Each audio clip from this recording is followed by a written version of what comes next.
انتوا دلوقتي بتتفرجوا على بودكاست 30. هتشوفوا في الحلقة دي انه مصر ما بتعملش سلاسل افلام او مسلسلات ليها علاقه بالفراعنه بسبب انه ما فيش حاجه تنحت منها.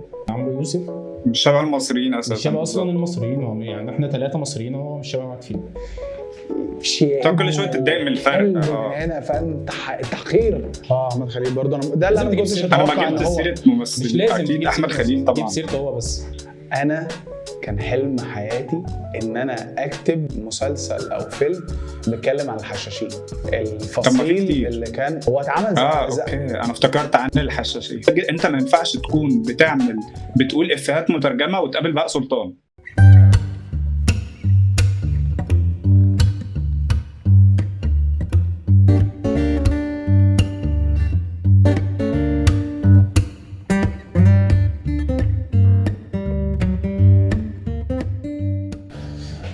اهلا بيكم يا جماعه في حلقه جديده من بودكاست 30. النهارده جايين نكلمكم عن سلاسل الافلام والمسلسلات، وعشان ما نطولش في المقدمه زي المره اللي فاتت فانا هرحب بالناس وندخل في الحلقه على طول. ازيك يا عمور، عامل ايه صديقي البرنامج؟ ازيك يا دالي، ازيك يا باهي؟ الحمد لله تمام، كله تمام يا استاذ، الحمد لله. باهي جاري في الاستوديو، عامل ايه؟ ازيك يا دالي، ازيك يا عمرو؟ عقبال بقى الحمد لله قاعد معانا كده ان شاء الله على الترابيزه. انا حاسس ان فاهم احنا ان شاء الله قريب، حاسس ان احنا ببرنامج كوره بقى اللي هو كابتن مدحت، اخبارك ايه؟ المراسل بتاعنا. المراسل بتاعنا من المانيا. طيب احنا النهارده جايين نتكلم عن سلاسل الافلام والمسلسلات. انا كنت عايز اسالك يا عمرو، انت ايه رايك في الموضوع اصلا يعني؟ والله كمقدمة كده عايزين نعرف الناس احنا بنتكلم عن ايه. برضو لما اتكلمنا في فكرة سلاسل الافلام والمسلسلات، فالمقصود انه الحاجة اللي مش بتبقى عمل واحد، يعني مش جزء واحد وخلاص كده خلص الفيلم او خلص المسلسل، يعني حاجة بتستمر لوقت طويل. ايه رأيك في المسلسلات التاريخية؟ انه مصر ما بتعملش فيها مسلسلات تاريخية، وعلى سبيل المثال مثلا التاريخ الفرعوني اللي هو احنا عندنا ماتيريال ضخمه جدا ما حدش بيعمل عليها اي مسلسل. وهقول سؤال هنا جدلي شويه، هل انت شايف انه مصر ما بتعملش سلاسل افلام او مسلسلات ليها علاقه بالفراعنه بسبب انه ما فيش حاجه تنحت منها، لانه ما فيش حد هيعمل كده غيرك، فما فيش ريفرنس يعني تكوبي منه؟ فاهم. هو الفكره كلها ان كان في رمضان اللي فات او اللي قبله مش فاكر، كان عمرو يوسف كان داخل يعمل حاجه فرعوني احمس هو احمس بدأنا بالظبط. فانت متخيل قد ايه تحديات كبيره، لدرجه ان المسلسل فشل بسبب صوره او برومو نزل عن المسلسل وهو بدقن، ومفيش حاجه اسمها عند الفراعنه بدقن، دي حاجه ليها علاقه بالطهاره بالنسبه لهم او في العقائد بتاعتهم، ان انت ما ينفعش يبقى عندك دقن، لدرجه ان هم كانوا بيحلقوا اي شعر، يعني شعر حواجبهم ساعات كانوا بيحلقوا. شايف اصلا الناس عندها حق على الاعتراض الكبير؟ انا شايف انت دلوقتي يا جماعه، ايوه انت طبعا بس انت ما ينفعش في البرومو تكسر قاعده تاريخيه من العالم اللي انت هتوديني ليه. انت اصلا احفاد الناس دي، يعني انت المفروض تمثلهم صح. انت اصلا بتقول لي من اول اللي هو البرومو انت بتعرفني بس انت هتعمل ايه، انت خلاص قلت لي انا فاشل، انا ما عملتش ريسيرش بربع جنيه، دقه تاريخيه بربع جنيه. طب بص، انا ما عنديش مشكله معاك في الدقه التاريخيه، يعني مثلا انجلوريس باسترد بتاع تارانتينو، عشان برضو ما نتفرعش، الراجل غير التاريخ، الراجل عمل ان هتلر مات في سينما، صلاح الدين اصلا تمام عادي، انا ما عنديش مشكله ان انت تحكي التاريخ بوجهه نظرك يا سيدي وتغير فيه عشان توصل لي رساله معينه. انا بتكلم عن بيزكس الف ب. هل انا جبت هتلر قتلته في سينما، بس جبت هتلر بشنب اللي هو اللي في النص ده، ما جبتش هتلر بملتحي، فاهمني، او حالها خالص، يعني انت فاهم قصدي، في فرق. فانا بتكلم بقى هو ليه مش موجود، عشان خليه هو هتلر برضو، ودي موقف تاني، بس خليه هو هتلر. ما عنديش مشكله انت تغير في التاريخ، احكي من وجهه نظرك، بس على الاقل احترم المشاهد واحترم وسيرش. هو الموضوع اكيد ما كانش ليه علاقه غير بان انت ما عملتش سيرش كويس، بس هو ده وعشان الراجل ده مثلا مرتبط بعمل تاني فانت فخايف يحلق دقنه فما يعرفش، فاهم قصدي؟ ما علينا عشان برضو ما نستفدش. اللي انا عايز اوصل له ان الموضوع ليه كبير مكلف هيخلي الناس تخاف. ما هو ده اللي انا بتكلم فيه. طبعا اكيد تحديات كتيره. تخيل احنا بنتكلم في تحدي صغير في فكره الريسيرش انت فشلت فيه، فما بالك بقى على مستوى الانتاج. الناس اتشجعت وعملت وراحت للسكه دي اللي هي اي منتج ممكن يهرب منها، بس فشلوا في حاجات تانية. ففعلا الموضوع فيه تحديات كتير قوي. بس اللي يحضرني في الموضوع ان قد ايه احنا كعرب عندنا ملاحم تاريخيه. يعني مش هقول لك بقى مثل ولا اتنين، ده في امثله بالعبيط. خلينا نعمل برضو ريفرنس للزميل اليوتيوبر احمد الغندور ان هو اتكلم عن حرب البسوس لا ده في الموضوع ده فيه بقى بلاوي كتير، بلاوي. انا مش هتكلم حتى على الحاجات الوحشه اللي هو في تاريخ الاسلام او فاهم الحقب السيئه. انت حتى في الحاجات اللي هو فيها ملحمه وبطل وابو زيد الهلالي، انت يا عم انت خدت عنتر بن شداد عملت منه في الاربعينات فيلم كوميدي.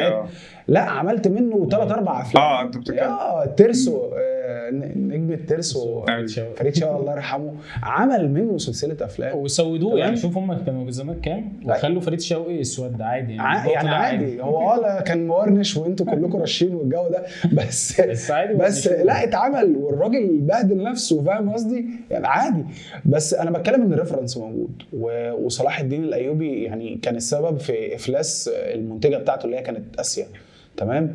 بس الست اخذت المجازفه وعملت. ولو انت بتتكلم على سكيل كبير وتحديات ومجاميع واكشن بالعبيط وكلام من ده، بغض النظر عن اي ماخذ هتاخذه، لا الناس دي تستحق الاشاده. انت بقى من وقت صلاح الدين لحد دلوقتي ما عملش حاجه تانية زي دي. يعني احنا ساعات طب في برضو مسلسل اتعلن عنه في رمضان ده، مسلسل معاويه. اتمنى انه ينجح. ايه رايك في اتمنى انه ينجح. ورايك في اختيار الشخصيه؟ لا هو احنا كده مش هنتكلم عن خالد النبوي. خالد النبوي انا بالنسبه لي انا بعشقه. لا انت ممكن يفشل. معاويه بتاع خالد النبوي. امال مين؟ خالد النبوي المسلسل بتاعه اسمه رساله الامام. رساله الامام بس هو جاي حد رساله الامام. طب وده حاجه برضه تاريخيه؟ رساله الامام حاجه تاريخيه. رساله الامام حاجه تاريخيه. اوكي. معاويه مش خالد النبوي. طيب حد هو انتاج مصري ولا انتاج خليجي؟ ما شفتلوش. مصري اعتقد. طيب عشان برضو ما نخرجش من الموضوع، اخر حاجه كنت عايز اقولها، خالد النبوي عمل مسلسل قريب مع MBC برضو، كان بتاع اللي هو ليه علاقه كان مشترك بتركيا وكده مش فاكر بس الحكم العثماني وكده.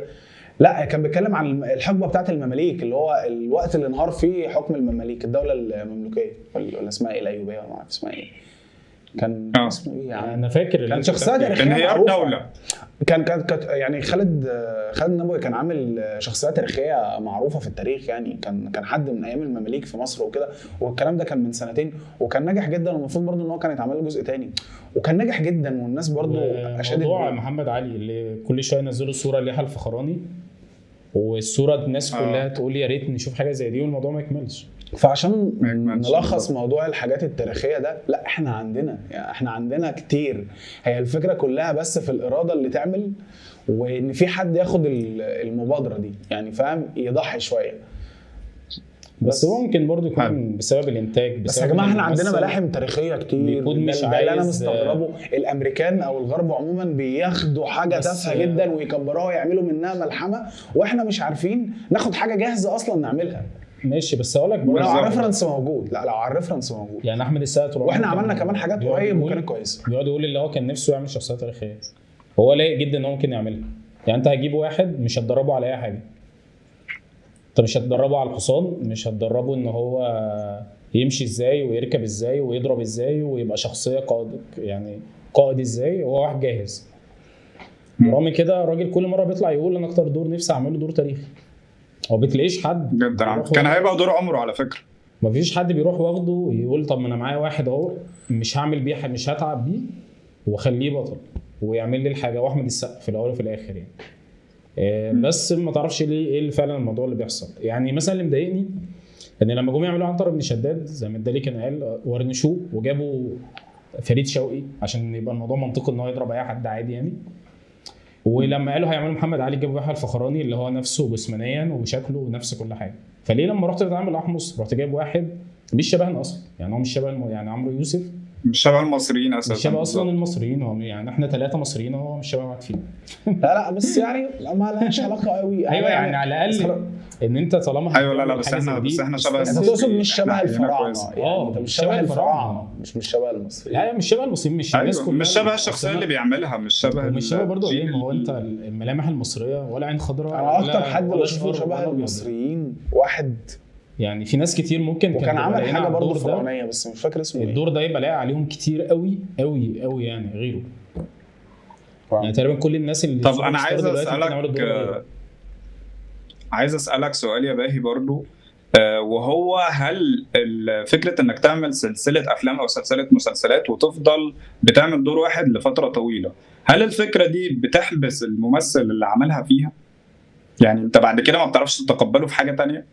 بص هو ده بشوف ان يعني الممثل الحوار ده ان هو ياخده هيبقى صعب قوي كممثل يعني، او هو كبطل العمل الرئيسي ان هو ياخد ويعمل حاجه زي دي. معاك عشان فاللي هو ازاي يعني ان انا اخده واخليه على طول هنا، يعني زي احمد مكي تمام، لا لانه اكتر واحد يعتبر طول في الاجزاء يعني، واللي هو عامل كاركتر. بس ساعات برضو الجماهير ما بتديلوش فرصه ان هو يعمل حاجه تانية، ان هو اول ما يجي يطلع بره الدور تلاقي الكومنتات كلها من غير ما تشوف العمل، من مجرد مثلا البرومو او التريلر بتاع الفيلم او المسلسل اللي هو يعمله، انه لا خلاص انت الكبير، انت الكبير قوي، ده احلى حاجه ليك، انت مش عارف ده ايه احسن حاجه ليك، بلاش، لا ما رجع حزلقوم. طب يا جماعه، طب انا ناوي اعمل حاجه تانية، شوفوني يعني، ممكن ايه تحسوني بالظبط. شويه في الحاجه التانية دي، لا احنا عايزينك كده بس.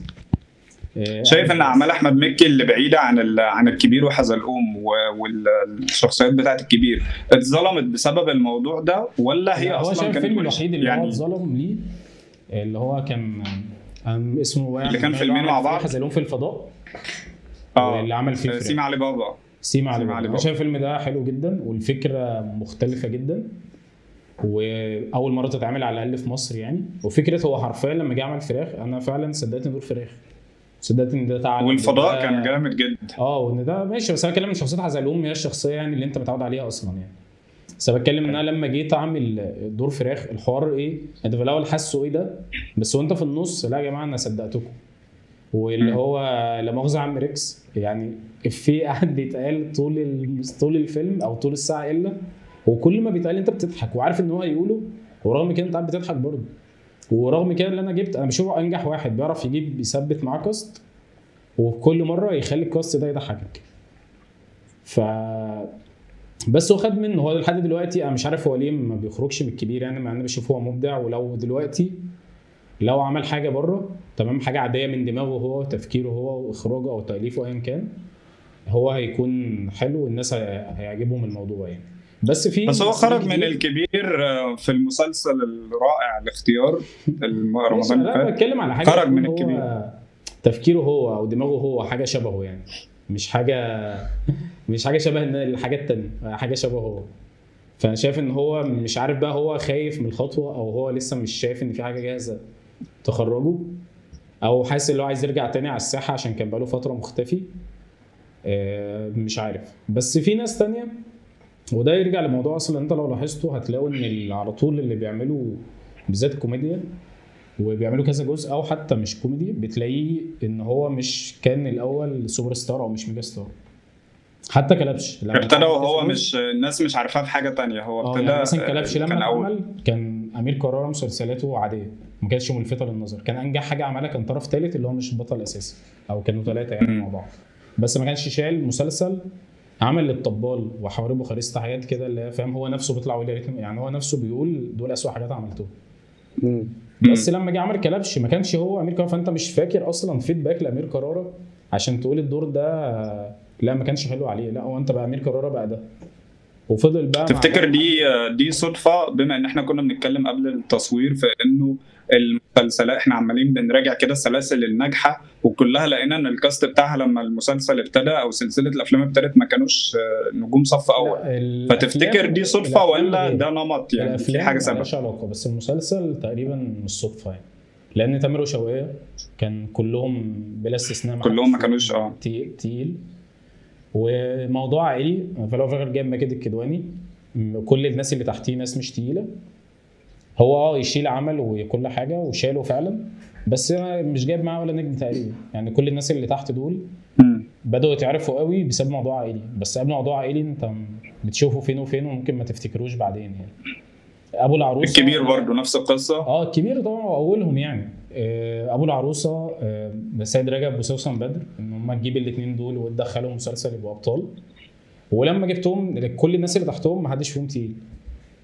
الاب الروحي نفس الكلام، جبت محمود حميد عملت بيه بطل، وكل اللي شالوا بقيه المسلسل والاجزاء كلهم ناس انت اول مره تشوفها.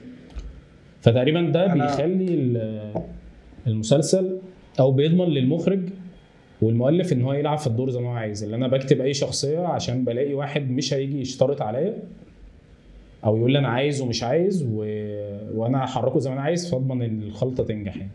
انا بس كان والجمهور برضو مرن في تقبل اي حاجه من الشخص اللي مش ثابت في دماغهم بصوره ايوه، زي معينه. الافلام الرعب لما مصر بتيجي تعملها، تخيل انا بجيب مثلا ظافر عابدين ونيلي كريم يخوفوني. طب ليه يا جماعه؟ ما انا شايف نيلي كريم دي انا عارف ان انتوا مش بتخوفوا. انا عارف ان انت طيب. لا بس برضه دي طيب. لا بس مش هينفع نقيسها كده، ما لو كده مفيش حد هيعمل رعب. ايوه، ما انا هجيب ناس ما اعرفهاش بالظبط. يعني في ناس اول مره اشوفها يعني واجيب حاجات يعملوا رعب. زي كامب مثلا. كامب ده فيلم عبيط، او انك تبقى ممثل اصلا جامد لدرجه انك تخوفني وانا ما كنتش بخاف منك قبل كده. بس هو الموضوع صعب برضه. طب سؤال ولا لا احنا كده هنخرج؟ طب انا عندي بس تعقيب على النقطه دي عشان نعديها.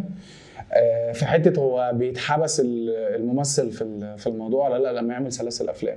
والله انا شايف ان تقريبا كل التجارب الا من رحم ربي اتحبسوا في سواء حتى الاجنبيه كده. حتى الاجنبي حتى الاجانب برضو، سواء في هاري بوتر او في فريندز او في الكلام ده. قليل قوي اللي بيعرف يخرج، بالذات لو يعني لو هو بدايته سلسله افلام، وان مثلا الكاست كان كله جديد او ناس مش نجوم صف اول او كده، ويبقى بدايه التعارف او الانتشار هو ده. بس في ناس قدرت. بس زمان ما كانش كده الحوار ده، رزق جديد. بس بتوع زمان كلهم بلا استثناء كان دي بتبقى بدايتهم ان هو يبقى حاجه كبيره وبيعرف يخرج كلهم. انت المسلسل بتاع زمان كان كلهم بيخرجوا عادي، بس ممكن وفي العكس برضه في ناس بتبقى نجوم وبتعمل يعني مثلا ما كانش في تعمق شخصيه زي دلوقتي. جمعه الشوال ولا اسمه ايه التاني ده، رأفت الهجان، الحاجات دي اتعملت والناس دي في عزها. ليلى الحلميه والزينيه لا بالظبط. بس انا بتكلم ان ليه بقى مؤخرا بقى الموضوع صعب. هي برضه دراسه تستحق ممكن علشان زمان اصلا يعني ليلى الحلميه ده كان بينزل هو واحد كمان بس، فانت لو عملت لي انا كده هشوفك، فبقى اكتشف ان انت حلو وبرجع اتعود عليك. بتهيألي احنا وفينا وشفينا في النقطه دي. تمام عادي، ممكن نشوف اي حاجه تانية نتكلم فيها. في سؤال يمكن عايز اساله لينا كلنا، وهو انه ايه اكتر مسلسل مصري او سلسله، بما ان احنا بنتكلم عن السلاسل، ايه اكتر سلسله نجحت في خلق العالم بتاعها، في انها تكون ليها تفاصيل انت مقتنع تماما انه في عالم تاني دلوقتي في المسلسل ده؟ ماشي، قول انت. قول فيلم ومسلسل. ايه تاني كده معلش؟ فيلم ومسلسل يكونوا نجحوا في خلق العالم بتاعهم. طيب بص انا هقول لك، نجح انه يعمل سلسله، ولو يا ريت لو حد يعمل سلسله يتعلم منهم يعني. انا اول حاجه بتيجي على بالي وهي حاجه اندر ريتد قوي، يعني الناس مش مديها حقها، لحظات حرجه. وانا حتى قبل الحلقه لما كنا بنريسيرش مين اللي عمل، اللي هو انا ذهلت وفهمت ليه وانا صغير، من قبل حتى ما بركز قوي كده مين اللي عمل ايه، انا ليه حبيت العمل. هو لحظات حرجه كان تقريبا متاخد من مسلسل امريكي بيتكلم عن دكاتره في مستشفى والعلاقات الانسانيه اللي بتنشا ما بينهم وما بين الدكاتره وما بين المرضى، وكل مره بيبقى في حاله مختلفه، وبيعلمك بقى حاجات في الطب ويجيب لك بقى حالات في الطب مستعصيه وازاي بيحلوها، وعمليه جراحيه صعبه وازاي بيتمرنوا عليها قبل ما يعملوها. يعني هو فعلا يعني حتى وانا بتكلم كده، لا هو نجح في انه يخلق عالم، حتى لو الفكره مش اوريجينال، حتى لو الفكره اتهرست في مسلسلات اجنبي كتير اتعمل، جريس اناتومي، ايه كمان، IR والحاجات اللي هي اللي في السكه دي كتير. بس ده عادي يعني، على طول دايما بنشوف فيه حاجه كده معينه بتتعمل كتير، زي مثلا فكره SAI ده، ولا اللي هو الحاجات بتاعه التحقيق اللي بتتكلم عن المخابرات، CIA بتاع ميامي، واتعمل منه جزء فين وفين عادي يعني، فاهم. وفي المسلسلات بتاعه المحامي اللي هو القانون ومش عارف ايه وبتاع. فالطبيعي يعني عادي، دي مش حاجه تؤخذ على المسلسل قوي ان هو اخدها من المسلسل. هو طالما انت عملتها لي حلو، انت عملتها حلو وعملتها مصريه جدا، وانا صدقتك وخلقت وبنيت كاركترز حلوه يعني قدرت ان انت تربطني بالمسلسل وان انا استنى كل حلقه واعرف ايه اللي هيحصل والكلام ده لا ارتبطنا عاطفيا. طب انت شايف ايه محمود اصلا عبد الاسباب المغني الرئيسية؟ لما تعب انت شايف وكان ايه عنده الأسباب مرض في الرئيسية؟ دماغه، ومين بقى اللي هيعمل له العمليه؟ لا الموضوع كان شيق جدا. والاسماء بقى اللي ورا العمل، مروان حامد، شريف عرفة، وفي 2 كمان مخرجين تانيين برضو شاركوا، احمد ماهر واحمد صالح عشان شاركوا في الجزء الاول والثاني والثالث، يعني تعاقبوا على الموضوع، ما كانوش كلهم بيعملوا مع بعض يعني. بس فعلا يمكن عشان برضو الفورمات اجنبي، وان شركه الانتاج كانت يعني الاجنبيه شريكه مع الشركه العربيه اللي عملت المسلسل، فده برضو خلق نوع من انواع البروفيشناليزم كده، وان انت كنا اول مره نشوف ان في مسلسل في 2-3 مخرجين بيخرجوه الموسم الواحد، مش انا يعني كل موسم كان فيه 2 مخرجين. فالموضوع كان كان لذيذ في برضو. طب انت الاسباب الرئيسيه يعني انت شايف دلوقتي ده انجح حاجه اتعملت كمسلسل يعني كذا جزء، انت شايف بقى يعني مثلا لو قلت لي 1 2 3 هو نجح علشان 1 و2 و3؟ اول حاجه اللي عمرو قالها في الاول ان المسلسل اللي انا كنت بتكلم فيه، ان المسلسل او الفيلم اللي هيتعمل منه اجزاء ده يكون ويل استابليشد، او يعني العالم مبني جيدا، مبني ليدوم زي ما بيقولوا. دي اول واهم حاجه. تاني حاجه ان انت داخل برضو احنا اتكلمنا فيها، مرتب اوراقك، عارف ان انت هتعمل جزء تاني وتالت، فاوريدي انت بتحكي الحلقه الاولى وبتزرع فيها حاجات هنجنيها مش في الحلقه الاخيره في الموسم الاول، لا في الحلقه الاخيره في الموسم الثالث، في الحلقه الثانيه في الموسم الثاني. ده اللي شفناه مثلا في بريكنج باد، ده اللي شفناه في مسلسلات كتير هي معموله من الاول عشان هيتعمل منها جزء تاني وتالت. فانت لما بتيجي بقى تتفرج على الجزء الثاني او الثالث او الرابع تقول ايوه ده لما كان بقى هما الاثنين قاعدين في الحلقه الاولى في الجزء الاول وقاعدين، فهمت انا بقى ليه الشخصيه دي اخذت القرار ده. انت كده ربطتني بالعالم بتاعك، انت كده بنيه كويس، انت كده بنيه وعارف ان هو هيكمل. احترموا الجمهور يا صناع السينما، يعني احترموا الجمهور.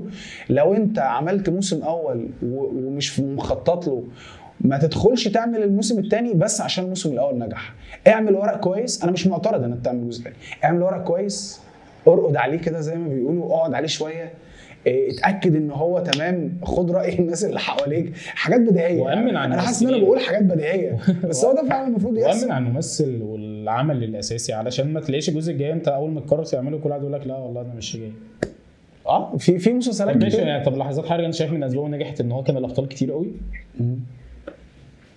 لا بسألك انت. لا ده حقيقي، ما اكيد احنا على فكره من زمان متعلقين بالموضوع ده. يعني احنا كانت الدراما بتاعتنا دايما الدراما العائليه اللي هي فيها عيله مش عارف مين، العيله الحلميه مثلا، عيله مين، تلاقي العيله دي لوحدها في التتر في البدايه كده يقول لك عائله مش عارف مين، تقعد بقى نص ساعه. احنا بنحب الستوري لاينز اللي جنب بعضها، ان يبقى في 17 قصه بنعرفهم في كل مسلسل ويجي في اخر حلقه يلمهم كلهم. نجيب محفوظ بس ده هو بيبقى قادر ان هو ما يزهقكش فعلا. هو للاسف ده بيخليك بيمنع الملل، لانه بيخليك في كذا شخصيه، فانا ببقى شايف ان مش بتعاطف مع الشخصيه دي وده اللي يتعاطف مع دي وده يتعاطف مع ده، فتلاقي كل الناس بجميع يعني ارائهم مختلفاتهم. هي حاجه لا هي عنصر مساعد، هي عنصر مساعد بس وعارفين يلاقوا نفسهم في شخصيه من بس مش شرط ان هو يبقى موجود عشان العمل او السلسله تنجح. كفيلم اكيد لا اكيد لا. شايف ان فيلم اتعمل منه اكتر من جزء ونجح او وفى يعني والله بص انا ما اقدرش، او انت بتحبه بغض النظر عن فكره نجاح انت بتحبه او انت شايف كارائك ان هو احسن حاجه، بس انت بتحبه، مش لازم يكون ليه سبب اصلا، انا بحبه وخلاص. طب قول انت قبل ما نفكر في حاجه. قول انت يا عمرو لو عندك حاجه. قول اتكلم انت يعني قول انت. طبعا انا عايز عمر وسلمى. لا عمر وسلمى دي حلقه جدليه تانية، وكان المفروض نتكلم فيها في الحلقه اللي فاتت، انه الباهي كان معترض قوي ان انا بضحك على تامر حسني، بس غالبا دي هنجيلها في حلقه تانية. انا عايز اذكر الباب في الباب كمسلسل نجح في خلق العالم بتاعه، وعايز اذكر الباب في الباب لكذا سبب. يعني الباب في الباب انا بحبه جدا، بس في سبب معين كده خلاني اركز على الباب في الباب واختار ان انا عايز اتكلم عنه يعني في الحلقه دي، وهو ان الباب في الباب الفورمات بتاعته امريكيه جدا. تامر حسني ادالي سابنا ومشي. تتخيل يا باهي والله العظيم في جمله كده انا كنت كاتبها على تويتر، انه كلنا بنحب تامر حسني بس مش بنقول. مش عارف، بس انا مش بحبه، مش بقول، وبقول ان انا مش بحبه. ما انت مش بتقول، ما انت انا مش ما عنديش هتقول. مانع عليه كمغني عادي ناجح، بس كممثل خلاص مش كل مرة انا لازم بالعكس انا ما عنديش مانع معاك كممثل، بس عندي اعتراض عليك كمغني. ماشي ممكن، بس انا بشوف عادي اصلا. انا مش لازم شايفه عشان- يمثل كوميدي احسن من انه بس مش لازم عشان اضحكك كل مره اعوج بقي واجيب واحد يضحك لي. يعني الكوميديا اتغيرت شويه والله بتنفع في ادوار. في ادوار بقى، بس كفايه يعني. مش لازم كل مره بضحكك بنفس النمطيه يعني. ما تزهقنيش منك يعني. مش كفاية شكلك دي بيتغير. جدليه انت تانية. بتغير، هو بيغير شكله بس مش بيغير اي حاجه تانية، هو بيغير شكله بس. هو تامر حسني هو بيعمل شخصيه تامر حسني. لا شكله وعلى فكرة- الحقيقي، شكله فعلا بالمعنى الحرفي لكلمه شكله، بيغير شكله الحقيقي. مش شخصيه. دي حلقه عن عمليات التجميل. ايوه عنوانها كده، ماذا فعلت عمليات التجميل في السينما المصريه؟ بتامر حسني. ماشي، طب قول بقى كمل. انا عايز اتكلم عن الباب في الباب، لان انا لاحظت فيه نقطه مهمه جدا، وهي انه الباب في الباب الفورمات بتاعته امريكي جدا.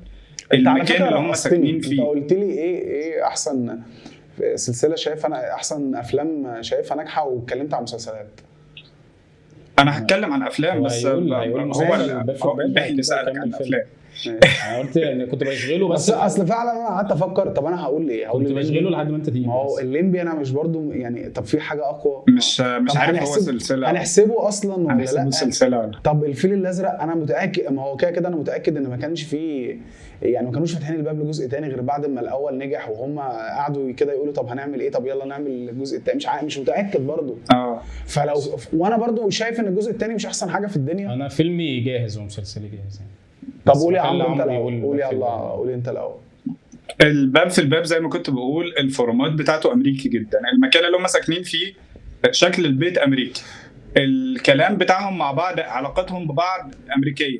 الفيلم متاخد بالظبط من مسلسل امريكي، مجرد ان هم بيتكلموا عربي. طريقه الكلام بتاعتهم اصلا الكلام اللي بيقولوه لبعض واضح ان هو مترجم تمام. ولكن ما حدش اعترض على النقطه دي في الباب في يمكن ده لان مش ناس كتير شافته.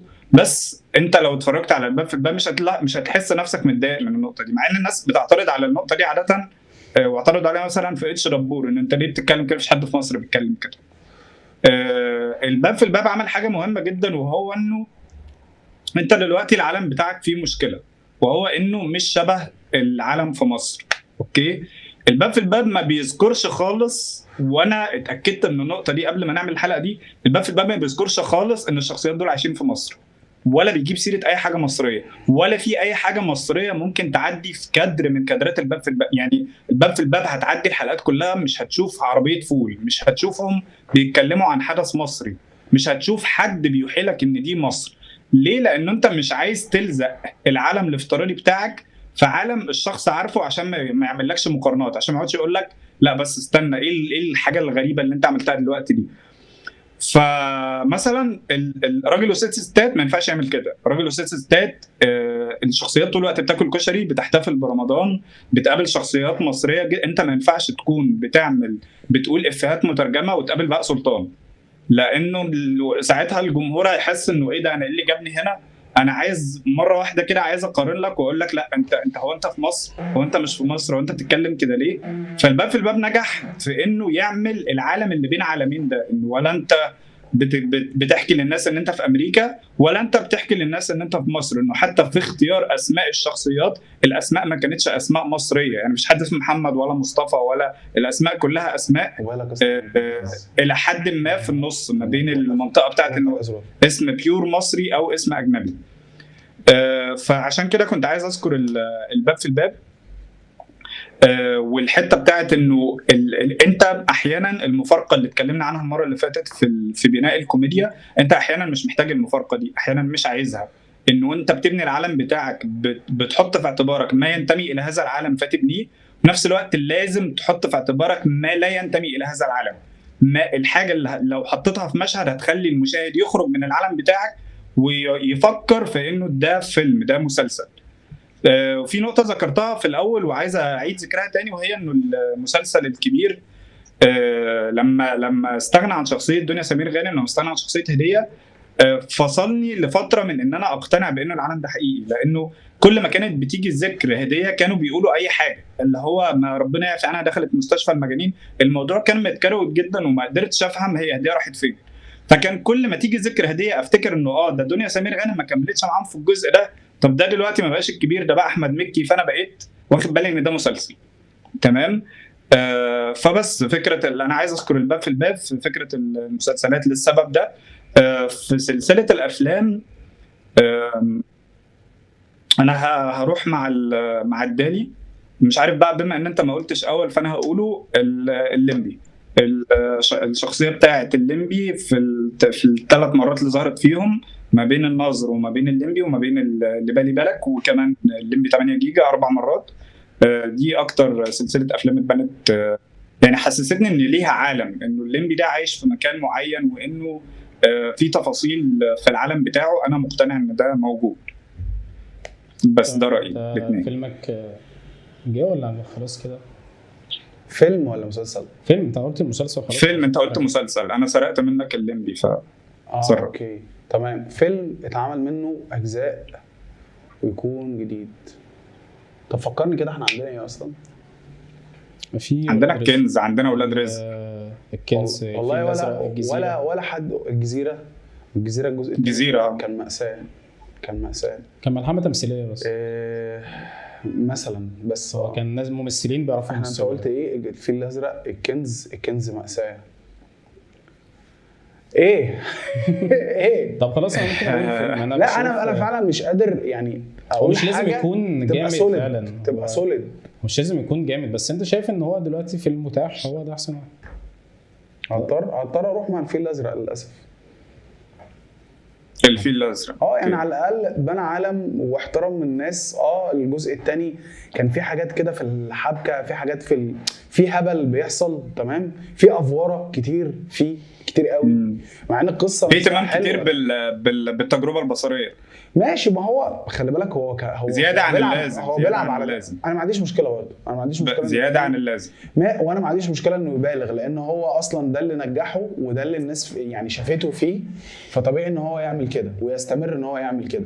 بس انت بقى ما تعملش ده على حساب الدراما، على حساب العناصر الثانيه. بالظبط. لكن كاخراجيا انا مثلا المشهد الافتتاحي بتاع الجزء الثاني بتاع الكاميرا اللي كانت عليه والمنور تحته، انا ما كنتش فاهم ده ايه، انت عملتها ازاي لحد النهارده. الجزء الاول لما كانت الكاميرا في البانيو انا ما كنتش عارف هي الكاميرا تحت الميه ولا فوق الميه، في حاجات برضو يعني انت فاهم الناس دي صايعه. بتاع نفسه اللي هو بيضرب نفسه في القطر يعني مثلا. لا في الجزء الثاني اخد تحديات كبيره ونجح في اجزاء منها، فعشان كده انا هضطر اروح معاه. ولو اني انا حتى الفيل الازرق زي ما قلت المره اللي فاتت ما بشوفش ان هو من احسن افلام الناس دي اللي هو مروان حامد واحمد مراد، بس ممكن اروح معاهم. يعني الجزء الثاني راح لكريم عبد العزيز قوي. صح، يعني هو بروز كريم عبد العزيز قوي، او يستغل ان معاه نيلي كريم برضو. يعني ما كنتش حاسس ان هي عادي ودور نيلي كريم بتاعت الجزء الاول. يمكن عشان هي اتلبست، بس ما اعرفش، بس في حاجه غلط. هند صبري ساعات كانت بتضحكني وساعات كانت بتخوفني، فاعتقد ان دي مشكله كلاء يعني سكريبت، ان هي مره تنجح فيه ومره تفشل. اعتقد ان انت حطيتها في الظروف اللي تفشل فيها، وانت برضه اللي حطيتها في الظروف اللي تنجح فيها. ما اعتقدش، ما لهاش مبرر عندي يعني. بس انا شايف ان هو دخل نفسه في حاجات كتير قوي عشان معاه كريم عبد العزيز. يعني عشان برضو ما نخرجش بره الموضوع كتير. يعني انت قلت اصلا؟ لا لسه ما قلتش. طب قول، عندك ايه؟ بص، هو تقريبا اي حد عارفني عارف ان انا الكبير قوي ده بالنسبه لي ده في المسلسلات والباقي في حته يعني. ماشي. والعلم يعني برضو تقريبا في ناس كتير ممكن تكون عارفه الموضوع ده، اللي انا لحد النهارده بنام على الكبير قوي من اول 2016 مثلا. مش بشغل يعني، ما بيجيليش نوم غير وانا مشغل حلقه من الكبير. انا ممكن اسمعه واقول لك اللي بيحصل لابسين ايه وهم واقفين فين. وكنت عايز اتكلم على حته اللي هو لما اتكلم فيها على هديه، ان هو دلوقتي لما جه قال هو هديه فين والجو ده، تحس ان هو تقريبا كانوا عاملين حاجات، وان موضوع ان هي ما جاتش معاهم ده ارباكهم زياده، اللي هو كان في حاجات مبنيه ان هي معانا ومره واحده ما بقتش موجوده. فانت حتى لو هتلاحظ ان ده اكتر جزء ليهم خرجوا فيه بره المزاريطه، عشان هو مش عارف يعمل ايه. هو مش عارف يجيب الكبير من غير هديه، هو مش قادر، مش عارف يعملها، ولا كان هيقنعك ولا هيقنعني غير في الجزء الاخير اللي هو مع مربوحه ده، تمام، ان الكبير عايش من غير هديه. هو الموضوع مش منطقي، فمش هينفع الكبير ينادي يا بجره يا جاموسه. هو الموضوع خلاص انت تأقلمت ان هو لازم يعمل كده. فهو حاول يخرج الكبير شخصيا بره، ان مع انه هو الوحيد اللي ما كانش بيخرج، او كان بيخرج على طول بس حلقتين 3. ما ممكن يكون خرجوا 10 حلقات ووداه تركيا، بعدين راح جايب لك حزلقوم علشان برضو ما تقعدش تزهق، لان الكبير قوي هناك هو اللي بيضحك بس. فانا عايز حد تاني يسند معاه ان هو يضحك. يعني احنا بنتعامل اصلا ان هم اشخاص مختلفه مع ان هم كلنا نفس الشخص. فاللي هو ايه، لا طب روح يا حزلقوم الحق، فاهم؟ طب تعالوا بقى نوديكوا السجن، فاهم؟ ولفه كده بعد كده نروح الفضاء. لا بالنسبه لي حالات الفضاء دي هي حالات السجن ممكن يتعمل فيلم اصلا. يعني هو يبقى فيه فيلم بطوله حزلقوم مش بطوله. طب ولو تختار فيلم؟ اختار فيلم، انا كنت يعني من الافلام اللي في بالي وما كنتش بتفرج وانا متضايق كان ولاد رزق. انا مش ضد فكره ان انت تعمل لي فيلم لمجرد ان انا هفرجك على لا انا مش معترض معاك على فكره برضه. انا على ناس وان هم بيتخانقوا ولاد رزق، يعني هم ناس، هو انا جايب لك ناس بلطجيه او 4 بينصبوا حياتهم كلها كده. ده انا جايب لك كل حاجه مباشره. انا بحترم الفيلم ده جدا يا جدعان. كلهم ناس وحشه في بعض، فانت بتتعاطف معاهم هم لانهم احسن ناس وحشين، مش علشان هم حلوين. هم لا، كل العالم اللي هم فيه وحش. فتعالى بقى انتوا احسن ناس. وما عنديش مانع لو انت تجيب لي ترسم لي شخصيات كلهم بيضربوا وبيتخانقوا ومحدش بيقدر عليهم ولاد رزق. الحاجات دي لما بتحصل في فيلم اجنبي احنا ما بنبقاش ضدها وبنبقى مقتنعين بيها وشايفينها حاجه عاديه. طب فانت لما تيجي ماشي، ما اللي انت قلته ده في حد ذاته معناه قدر بقى لما عمل بيهم جزء تاني، مع ان كل واحد فيهم نجح شويه عن الجزء الاول. بغض النظر احمد عز فضل ثابت زي ما هو، اما احمد داوود ادواره كانت بدات تكبر بعد الجزء الاول، وعمرو يوسف بدا يبقى بطل بعد الجزء الاول.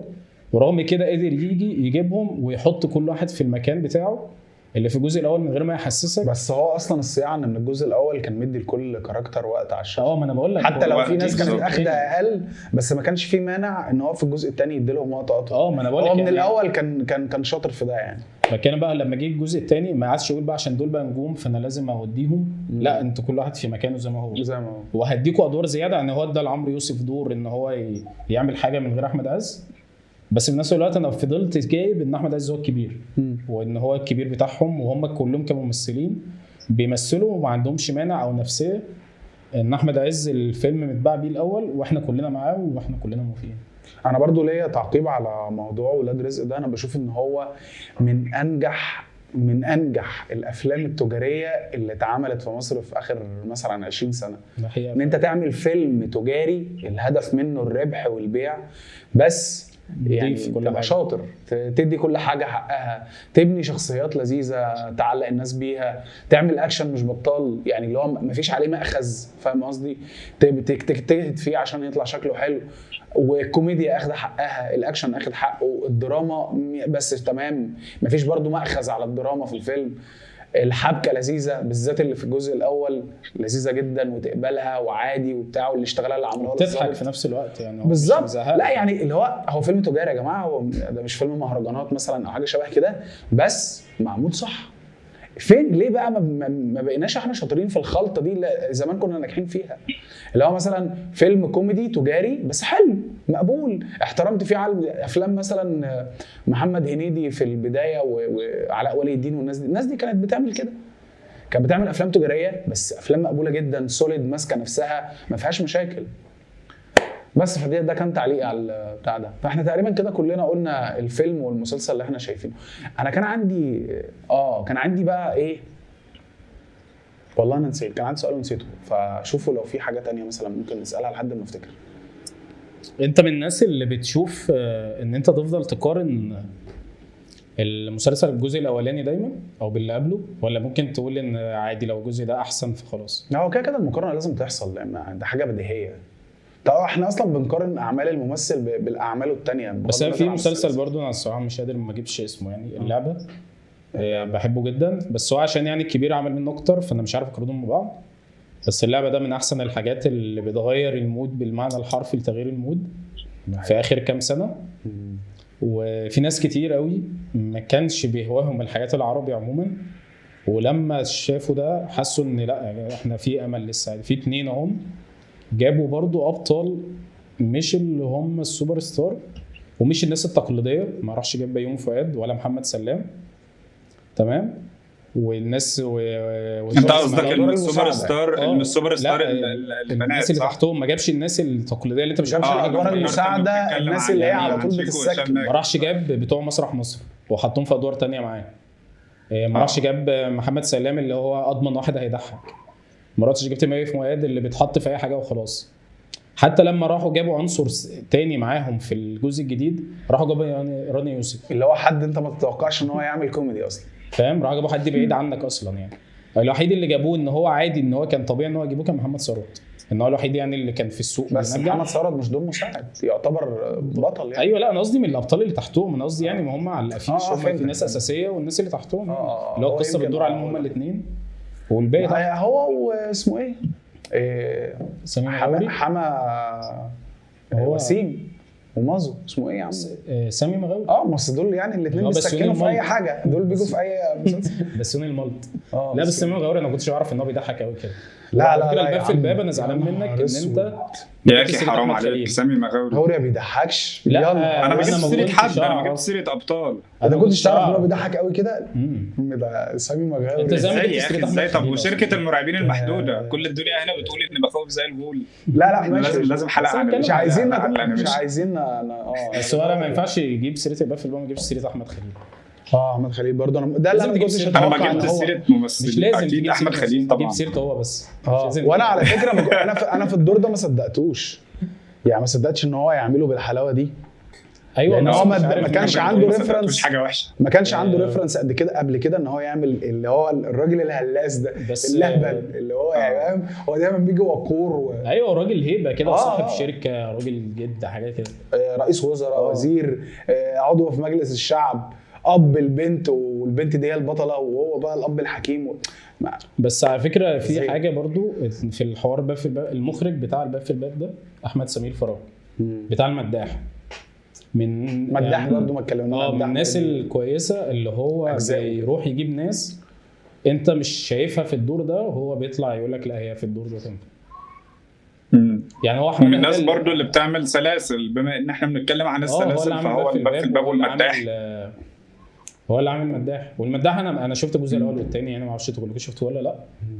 احنا بس يعني برضو عقبال ما تشوفوا ممكن نتكلم في ايه تاني او ايه اللي عليه الدور، انتوا محضرين احسن مني.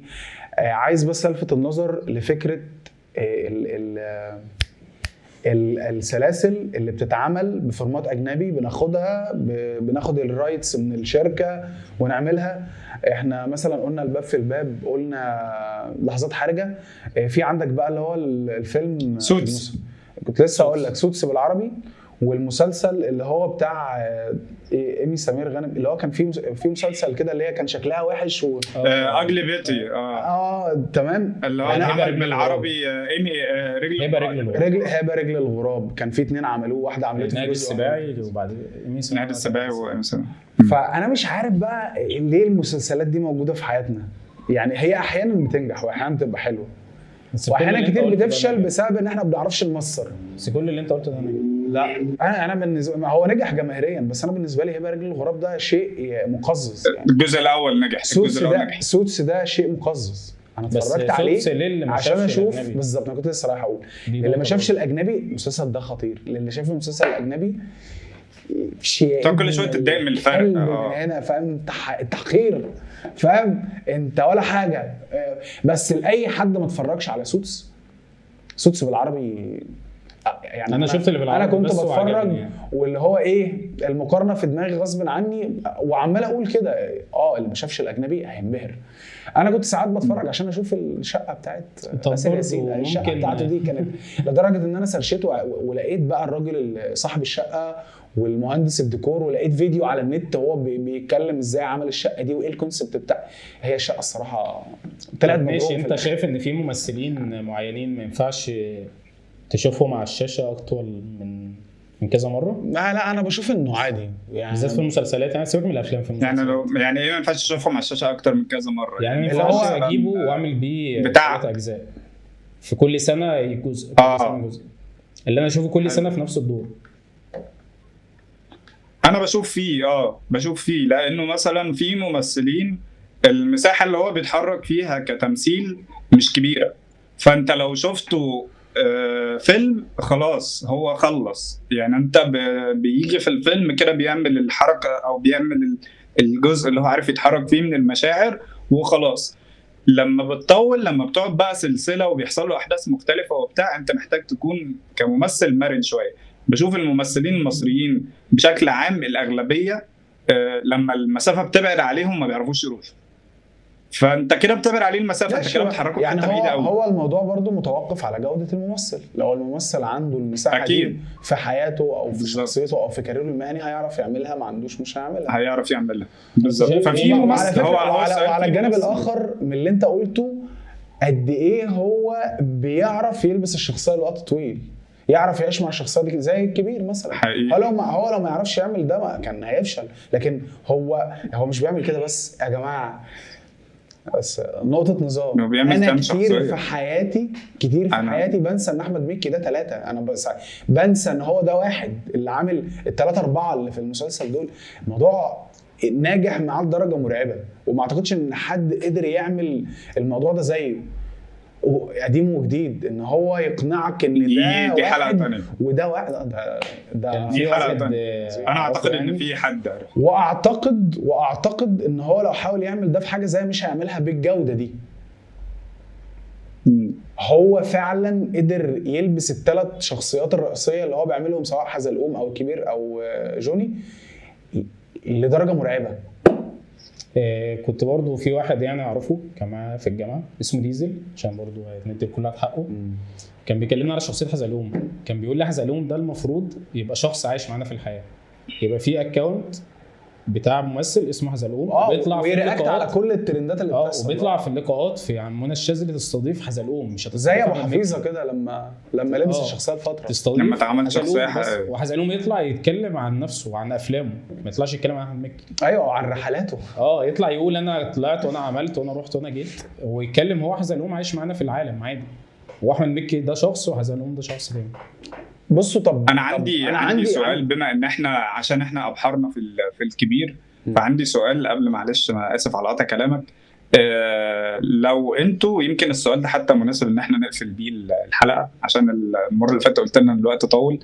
لو انت كدالي او كباهي بتعمل دلوقتي عمل من اللي احنا بنتكلم عنهم، سلسله افلام، سلسله مسلسلات، وشايف انه مثلا السينما المصريه مفتقده حاجه معينه، او حاجه انت نفسك تشوفها، حاجه انت نفسك حاببها، مش لازم تكون مش موجوده، ممكن تكون موجوده بس انت عايز تعملها بطريقه تانية، هتعملها في انهي اتجاه؟ يعني انهي فئه من الاعمال الفنيه، كوميدي، اكشن، تاريخي، وهتجيب مين يمثل ومين يخرج ومين يكتب؟ يعني الكاست بتاعك هيبقى عامل ازاي؟ انا جاهز. اتفضل. انا كان حلم حياتي ان انا اكتب او اعمل مسلسل او فيلم بيتكلم عن الحشاشين. الفصيل اللي كان، لا ما انا هقول لك، ما انا جاي لك في الكلام اهو. الفصيل اللي كان موجود في عهد من عهود يعني الخلافه الاسلاميه، اللي كان اسمه الحشاشين. هو اتعمل اوكي، انا افتكرت عن الحشاشين. الفصيل ده اللي هو اسمه ايه، الصباح، اللي كان زعيمهم واخدهم وطلعوا الجبل، والاغتيالات اللي عملوها والحاجات اللي بتنسب ليهم وهم اصلا ممكن ما يكونوش عملوها، وان قد ايه الناس دي كان اي حد عايز يقتل اي حد فبيروح يدفع اللي هو اتعمل منه اساسن كريد، اللعبه والمسلسل بتاع ذا اساسنز، اللي هو اصلا متاخده من كلمه الحشاشين، واللي اصلا الكلمه يعني مش اتعرب، اتاجنب، اتانجلش منها كلمه اساسن، اللي هو الراجل اللي بيعمل اغتيال، اللي انت بتأجره عشان سفاح. السفاح واتيفر. لا السفاح دي ليها تقريبا قاتل مأجور، يعني اللي هو القاتل مأجور حاجه مأجور مثلا، اللي هو القاتل اللي بتدفع له فلوس عشان يروح يقتل حد.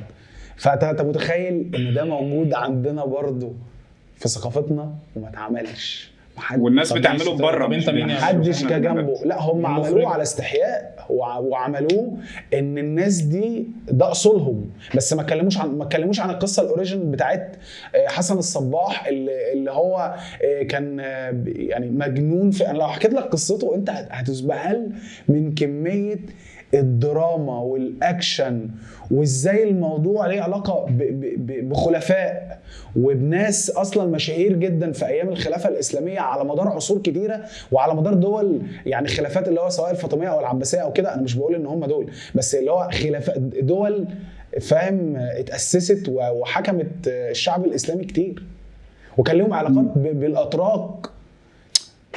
الموضوع مرعب. اجيب بقى مين؟ بطل ومؤلف ومخرج. والله بص، هو يعني انا مثلا ممكن المؤلف دي ما نعرفش نظبطها، بس انا مخرج مثلا اللي انا ممكن يعني تتصوره في حاجه شبه كده، اضمن ان هو يعمل حاجه زي دي. مثلا في محمد دياب، في مروان حامد. مين ممكن يشتغل على ممكن يشتغل؟ لا انا بفكر مين اللي ممكن يعمل بروجكت بسكيل كبير ومعاه عناصر زي اكشن محترم وجرافيك، لان انت هتحتاج جرافيك وهتحتاج بقى ان انت تعمل قلعه وهتحتاج ان وبعرف يعمل ساوند برودكشن، قصدي ديزاين برودكشن ديزاين اللي هو سيتس. يعني محمد دياب عمل ده في مسلسل المسلسل اسمه ايه، مون نايت. ومروان حامد عمل ابراهيم الابيض وعمل. طب والبطل تتصور مين؟ انك شايف الشخصيه فشايف مين مين لا عليه كده من بره يعني؟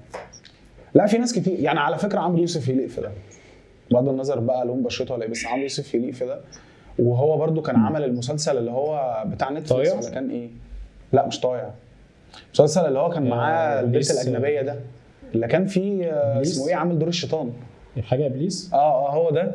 لا يعني انا شايف انا بشوفه، انا بحب تمثيله برضه. خالد النبوي، اصل خلي بالك انت بتتكلم عن فيلم او عن قصه هي محتاجه ممثلين كتير، مش محتاجه ممثل واحد. حسن الصباح البطل حسن الصباح واحد تلاقي عليه. هقول لك عارف حسن الصباح مين اللي يعمله بس ما يأفورش؟ ابو العروسه اسمه ايه؟ سيد رجب. هو عايز حد رفيع كده عارف انت، بس هيبه. لو عمل مثلا الدور بتاعه في ابراهيم الابيض ده، الشخصيه يعني حد تقيل ورفيع، يعني متخيله رفيع. ما اعرفش اصلا، انا ما سرشتش على الموضوع قوي صفاته الجسمانيه كانت عامله ازاي، بس انا متخيل مثلا يبقى حاجه اوت اوف ذا بوكس كده. بس عادي، ما ابراهيم الابيض رفيع وانت جبت احمد السقا وانت اقتنعت عادي. ما علينا، ده كان اختياري. فممكن ماشي، قول انت عمرو عشان مش في بالي حاجه لسه. انا هعمل حاجه مش عارف هتبقى حاجه بيزك ولا لا، بس هروح للتاريخ الفرعوني اللي انا اتكلمت عنه. انا عايز اعمل حاجه عن التاريخ الفرعوني. يمكن هاخد مثلا قصه احمس، والقصه بتاعت انه افراس النهر في طيبه والكلام ده. في يعني التاريخ الفرعوني ده انت ممكن تعمل مش سلسله مسلسلات، انت ممكن تعمل سلاسل مسلسلات. احمس اللي دعا لعباده اله واحد ولا مين؟ ولا ده كان اعتقد اخناتون هو اله واحد اللي هو ولا يعني احمس الهكسوس يعني العجلات الحربيه. احمس الهكسوس بالظبط، والعجلات الحربيه افراس. انا عايز اقول لك برضو ان انا برضو مين اكتشفت ان هو يعني قصه مش فكره بقى توحيد القطرين، قصه بقى توحيد القطرين دي والعوائل اللي كانت بتحكم مصر قبل. لا برضو الموضوع فيه يعني في حوارات، في ملحمه بنت لذينه للي قرأ في الموضوع يعني. ماشي قول لي انت اللي تقول في برضه البطل. انا لسه ما اتكلمتش في المخرج. هشوف محمد شاكر خضير، عشان الراجل ده مبدئيا مبدع في الاخراج البصري، يعني بيرسم كادرات زي ما اخواتنا في الصناعه بيقولوا كادرات. فمحمد شاكر خضير مبدع بصريا، والفيلم ده محتاج حد عمل ايه تاني عشان الناس تبقى متخيله وانت بتتكلم عنه. محمد شاكر خضير عمل انا كاتب هنا عمل جراند اوتيل، عمل جراند اوتيل ولا تطفئ الشمس، و كان في حاجه تانية برضو كان فيها اللي هو شخصيات كتير في نفس الوقت، ان هو عارف يمانج كذا ستوري لاين في نفس الوقت. اللي انا فاكره جراند اوتيل ولا تطفئ الشمس. شغال مع في العهد والسبع وصايا ولا مش ده؟ لا مش ده، ماشي. لا ده احمد شاكر خضير. اعتقد انه في اخ ليه بيشتغل في الديكور والاخراج الفني وكده. فهم عيله عيله كلها كادرات يعني. عيله كلها كادرات. عمرو واكد البطل عمرو واكد فرعوني ومتنوع وكاميليون، مش هتعرف تجيبه، بس الانتاج بتاع المسلسل ده مش مصري. صور في دبي. بس في دبي لا هم تقريبا بيروحوا المغرب او حته كده لما بيحبوا يجوا صحراء ويبنوا لبنان وبتاع. لا زي جلاديتور والحاجات بمناسبه نقطه بيروحوا المغرب فعلا، ما بيصوروش في مصر. نقطه الكتابه، انا قعدت افكر شويه في انه يعني انت لو بنتكلم في فكره بناء العالم، فانت هتحتاج حد يعرف بقى يهتم بتفاصيل، لانه انت بتتكلم عن تاريخ البلد اللي انت فيها. فالمقارنه يعني انه الناس بقى هتركز لك على الدقه التاريخيه دي، زي ما انت قلت كده، انه تجربه عمرو يوسف اول ما بس دقنه لا خلاص انت شكرا مش هتعمل مسلسل. فما لقيتش حد بصراحه اللي هو عنده يعني تاريخ قبل كده في انه يعمل حاجه تاريخيه وتطلع دقيقه. انا عندي ليك حد. انا كنت بفكر في الاول ان انا اقول يبقى اوفيس شويه احمد مراد، بس احمد مراد بشوف انا كنت هقول كده، انا كنت هقول احمد مراد بتاخد وقت، بس انا عندي اعتراض عليه. احمد مراد من اكتر الناس اللي بتعرف تنقي فكره كويسه يعمل منها الروايه او ايا كان اللي هو بيكتبه، ولكن ما بينفذهاش حلو من جوه. يعني بينقي فكره شيقه جدا ومليئه بالاحداث. في 1919 انا قرات كل رواياته قبل ما يبقوا اعمال مصوره، فيرتيجو 1919، تراب الماس والفيل الازرق.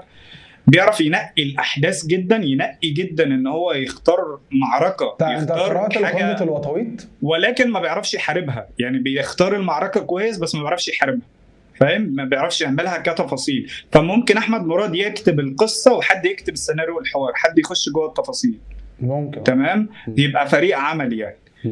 بس انا عن نفسي انا رحت مع اختيار تاني، لان انا دي كتابتي المفضله، بما ان انا ما كنتش لاقي حد عنده خبره في الكتابه دي، فقلت انا هستغل الموضوع ده، لان انا اذكر كتابتي المفضله.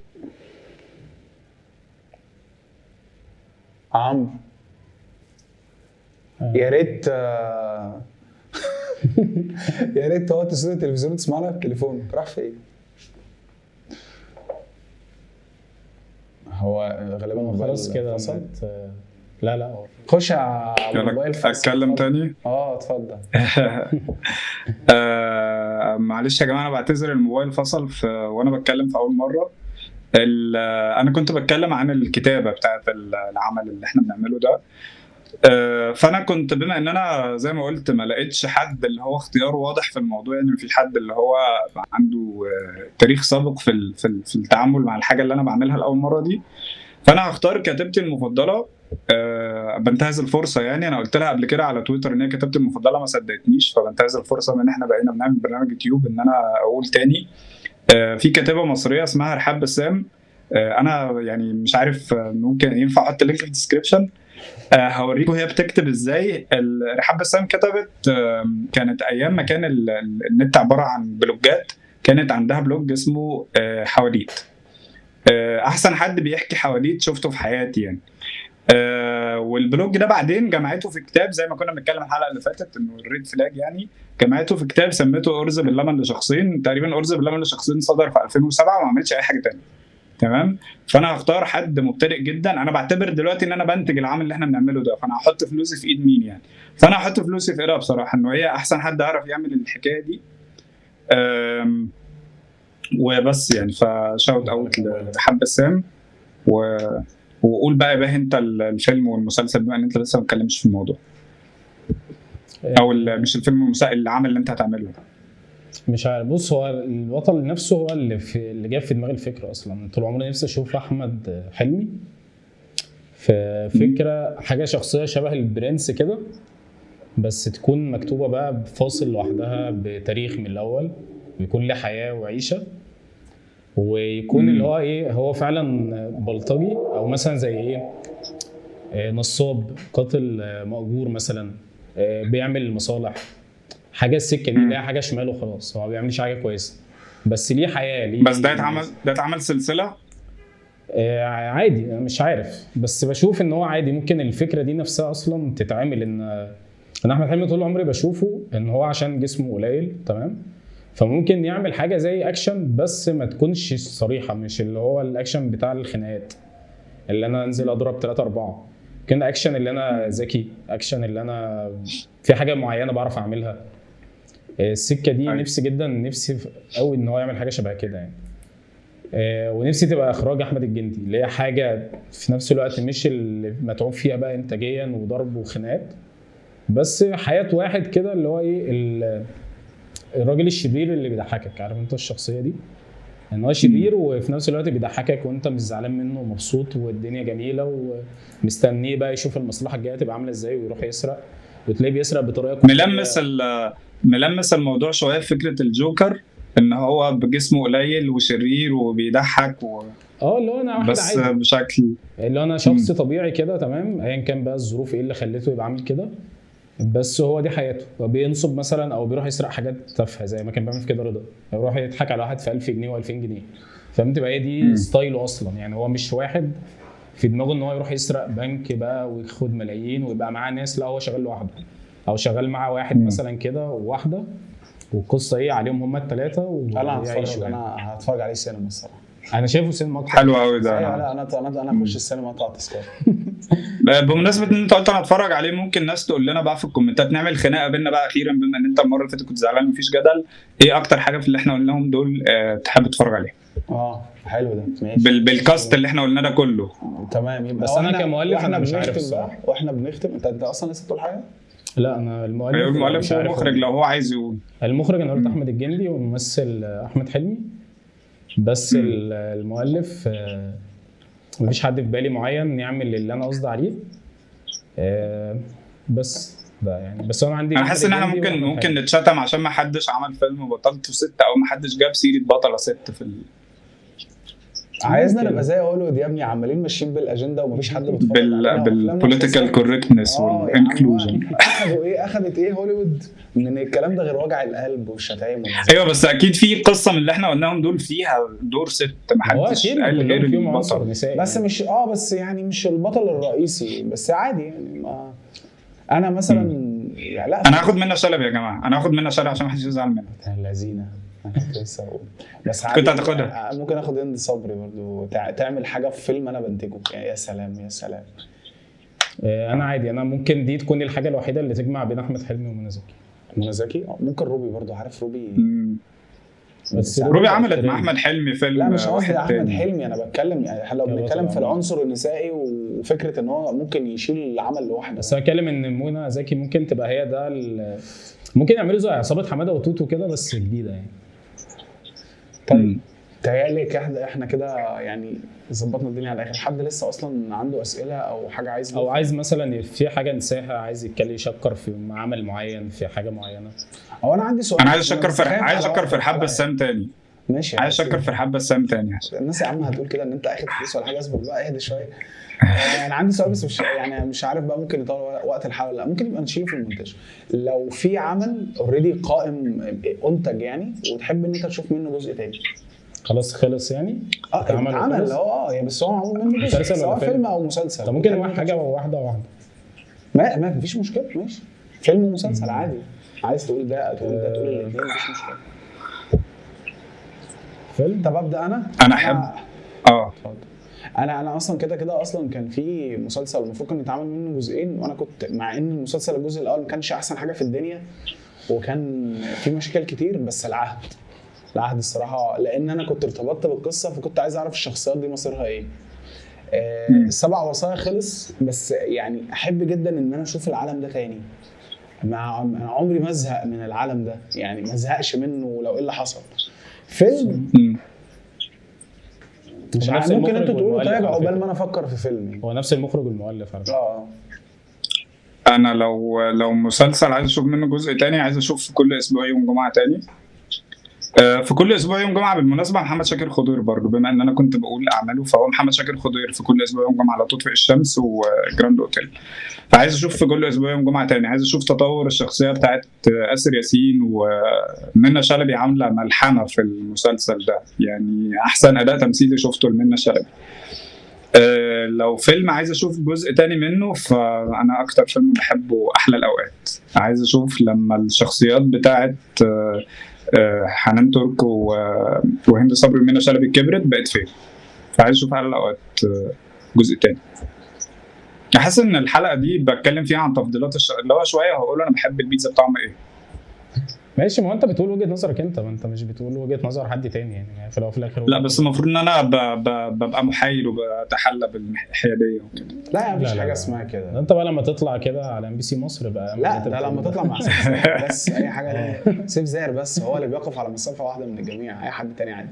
شوف زي هيقول لك مفيش اصلا اعلام حيادي والناس كلها بتقول كده يعني، حتى الناس الاعلاميين لما كبروا فهموا انه كده فبقوا بيقولوا كده. زمان كانوا بيقولوا احنا حياديين مش عارف ايه. كله بقى بيقول رايه في الاخر. خلي بالك البرنامج ده ممكن يكبر وتحب تستضيف ناس فما تخبطش قوي. ليه يا باشا؟ الناس دي كلها على فكره بتتقبل الافيهات ولا دي مناقشه بس؟ بعدين احنا ما قلناش حاجه وحشه على أوكي. حد. ماشي.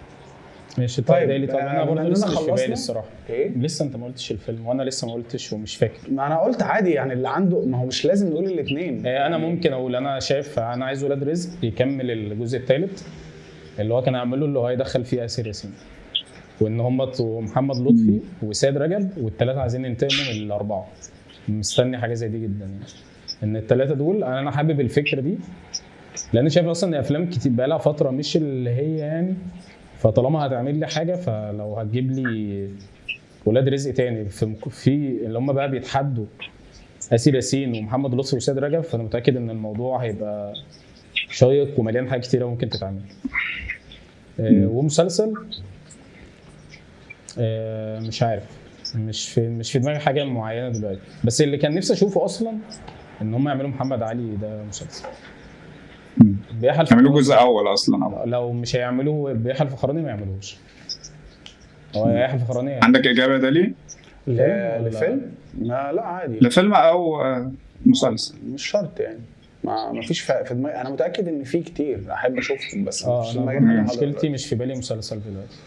انا عايز اضيف برضو على اجابتي حاجه، مش عارف انا ليه دايما يعني، بس عايز اضيف على اجابتي حاجه، انه الجزء الاول من احلى الاوقات في مشهد كده بيقول عمرو واكد بيقول فيه حنان ترك انه قابليني، او تقريبا هي بتقول له نتقابل بعد 20 سنه ونشوف هتبقى مبسوط ولا لا، فبيقول لها وانا هسيبك 20 سنه، فعشان كده عايز اشوف الجزء الثاني يعني، اشوف بعد 20 سنه بقى بيعملوا ايه. حلو. حلو بس انا بحاول امسك المسلسل ومش عارف، بس انا متاكد ان في مش شرط. هو احنا كده كلنا قلنا لنا اعمال يعني، مش شرط يبقى لازم نقول الاثنين. طيب في نهايه الحلقه سؤال الحلقه، بس نذكر بسؤال الحلقه. قولوا لنا ايه رايكم في الثلاث اختيارات اللي اخترناها لقصه. احنا ثلاثه اخترنا قصص مختلفه تنفع تبقى سلسله، كل واحد حابب يبقى بطلها مين والكاست بتاعها وكده، فقولوا لنا تختاروا انهي فكره عشان نثير الجدل تحت في الكومنتات ونتخانق مع بعض نشوف بقى الدنيا تبقى وما تنسوش بقى تعملوا لايك وسبسكرايب وتفعلوا زر الجرس، ويا ريت لو في كومنت كده حلو يبقى يا ريت يعني، وقولوا راينا فيه، وشير وعلى الفيسبوك شير. والحاجات اللي واهم حاجه رايكم، بس كان سلبي ايجابي اي حاجه، بس المهم نعرف رايكم في اللي احنا بنعمله ده. وتمام كده خلاص زي الفل. نشوف قهوه تانية ونطلب الحساب. واللي فتح ازازه المايه واللي فتح اسمع حاسب عليه. سلام. عشان ايه يا عم؟ قلت انت هتقول ترحب بينا وتقول حاجه، وهو قال مش هقول. ماشي انا قلت هقول ازيكم بس والله. طيب انت بتعصب ليه؟ طب انت بتعصب ليه؟ ماشي يا عم. انت كل مره تعصب وتعيط وانت تقعد تغص فيه وتقعد يصيح. مش فاهمك بجد.